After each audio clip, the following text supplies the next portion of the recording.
رمضان المبارک کے بعد جو سب سے اہتمام والے ایام ہیں وہ یہ 10 دن ہیں۔ تو جس طرح سے ہم رمضان میں عبادت کرتے ہیں اور 100% عبادتوں کے اندر ہمارا اضافہ ہو جاتا ہے، چلو یہاں 100% نہ صحیح تو 50% ہماری زندگی میں تبدیلی آنی چاہیے، ہماری عبادت میں تبدیلی آنی چاہیے، ہماری نمازوں میں تبدیلی آنی چاہیے، ہماری رات کے قیام میں تبدیلی آنی چاہیے۔ اب نبی پاک صلی اللہ علیہ وسلم نے ان 10 دنوں میں اور ان راتوں کے اندر کیا اعمال بتائے ہیں وہ بھی ذہن نشین فرما لیں۔ آپ علیہ الصلوۃ والسلام نے ارشاد فرمایا کہ یہ اس دن کا یعنی جو ذی الحجہ کے ابتدائی 9 دن آتے ہیں، 10ویں کا روزہ تو نہیں رکھا جاتا، 9 دن کا روزہ، ارشاد فرمایا کہ یہ ہر ایک دن کا روزہ 1 سال کے گناہوں کا کفارہ ہے۔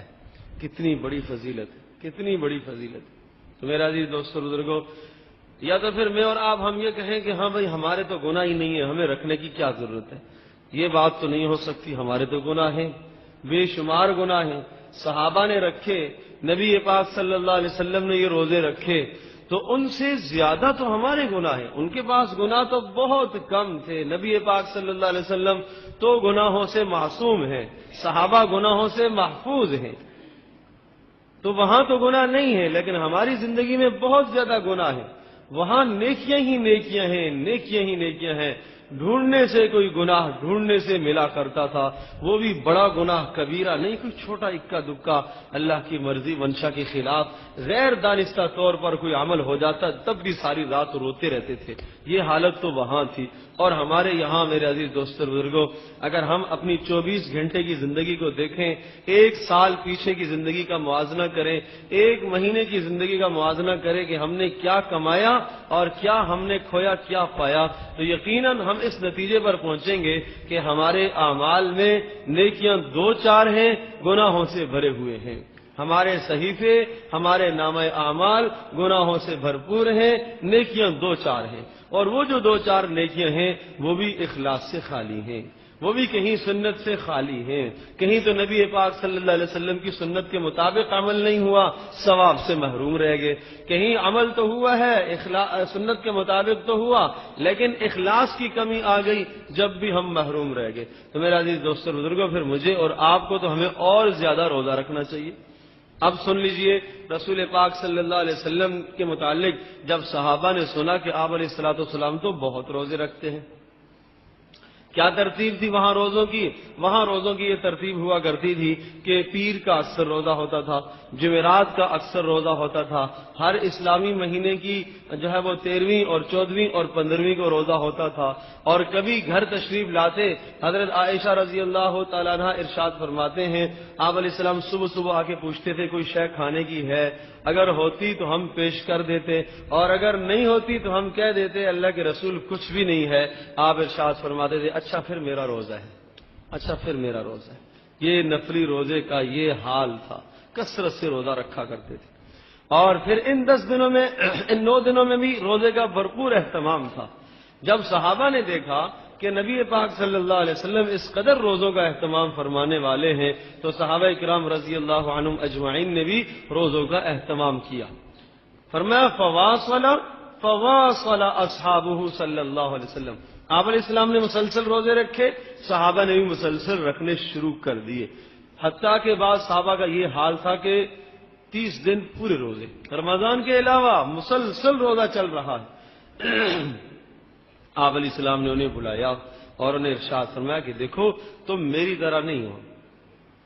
آپ علیہ السلام نے پوچھا تم نے اتنے روزے کیوں رکھے؟ کہا اللہ کے رسول آپ تو گناہوں سے معصوم ہیں، جب ہم نے دیکھا کہ آپ اتنا اہتمام کرتے ہیں تو ہمیں تو اور زیادہ اہتمام کرنا چاہیے تھا، اور ہم نے سنا کہ آپ رات کو اتنا طویل قیام کرتے ہیں کہ آپ کے پاؤں مبارک سوج جاتے ہیں، تو ہمیں یہ ڈر لگا کہ اللہ کے نبی جو گناہوں سے معصوم ہیں وہ اتنا اہتمام کرتے ہیں، ہم تو گناہگار ہیں، ہمیں کتنا زیادہ اہتمام کرنا چاہیے۔ اس لیے ہم میں سے بعض نے تو یہ اہتمام کیا کہ ساری رات سوئیں گے نہیں، جاگیں گے، عبادت کریں گے، اور بعض نے یہ نیت کی اور عزم کیا کہ ہم پورا مہینہ روزہ رکھیں گے۔ آپ علیہ السلام نے منع فرمایا کہ نہیں، تم پورا مہینہ روزہ نہ رکھو، آپ ساری رات قیام نہیں کرو۔ تو تو میرا عزیز دوستو بزرگوں، وہاں تو طرز زندگی اور طرز عبادت کا یہ حال تھا کہ اللہ کے رسول کو عبادتیں کم کروانی پڑی کہ اتنا نہ کرو، اتنا نہ کرو، تمہارے جسم کا حق ہے اس کا حق بھی ادا کرو۔ تو میرا عزیز دوستو اور بزرگوں، یہ وہ لوگ تھے جنہیں اللہ پاک نے دنیا میں جنت کی خوشخبریاں سنا دی، بشارتیں سنا دی۔ اب میں اور آپ ہم اپنی زندگی کا جائزہ لیں کہ ہمارے یہاں کیا صورتحال ہے۔ تو میرا عزیز دوستو اور بزرگوں، عرض یہ کر رہا تھا کہ ان 10 دنوں میں ہماری عبادت میں تھوڑی سی تبدیلی آ جانی چاہیے، تھوڑا سا اضافہ ہو جانا چاہیے۔ اگر 9 روزے مسلسل ہم نہیں رکھ سکتے، کم از کم 4، کم از کم 6، 5، جتنے سہولت سے ہو سکے اتنے روزے رکھ لو۔ اور خاص کر کے پھر یوم عرفہ کا 9 ذی الحجہ کا روزہ، اس کے متعلق تو آپ نے بتایا کہ مجھے اللہ پاک سے یہ امید ہے کہ یہ ایک دن کا روزہ 1 سال گزشتہ گناہوں کا کفارہ ہے اور 1 سال آئندہ کے گناہوں کا کفارہ ہے۔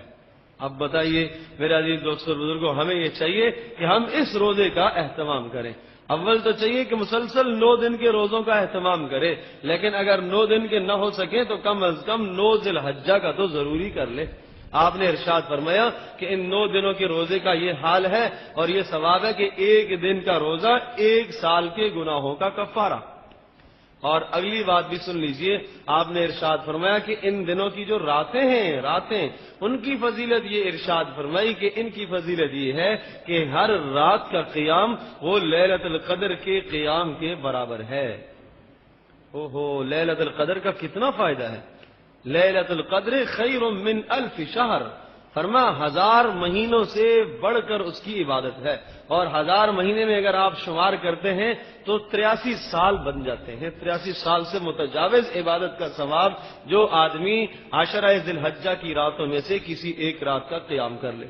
اور آپ جانتے ہیں کہ جب رمضان المبارک کا آخری عشرہ ہوتا ہے کس قدر شوق اور رغبت سے لیلۃ القدر کو تلاش کیا جاتا ہے، اور اللہ پاک کی حکمت اور مصلحت کہ وہاں لیلۃ القدر پوشیدہ ہے، معلوم نہیں کون سی رات ہے، وہ جناب 21ویں بھی ہو سکتی ہے، 23ویں بھی ہو سکتی ہے، 25ویں بھی ہو سکتی ہے، 27ویں بھی ہو سکتی ہے، 29ویں بھی ہو سکتی ہے، وہاں متعین نہیں ہے۔ یہاں متعین کر کے بتا دیا کہ ان 10 دنوں کی ہر رات وہ لیلۃ القدر کا ثواب رکھتی ہے۔ تو میرا عزیز دوستو، جب کسی عمل کا ثواب زیادہ ہوتا ہے اس کی آسان پہچان یہ ہوتی ہے کہ عام طور پر توفیق لوگوں کو کم ہوتی ہے۔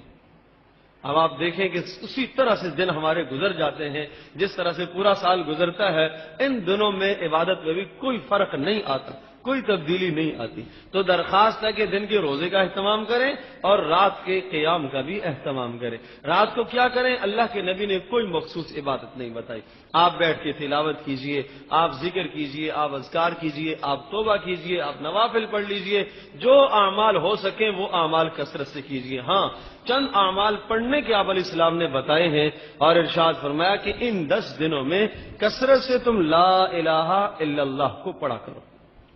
لا الہ الا اللہ کو پڑھا کرو۔ ویڈیو کے نیچے سبسکرائب کے بٹن پہ کلک کریں، بیل کے آئیکن پہ کلک کیجئے تاکہ ہر نئی ویڈیو کی نوٹیفیکیشن آپ کو مل جائے۔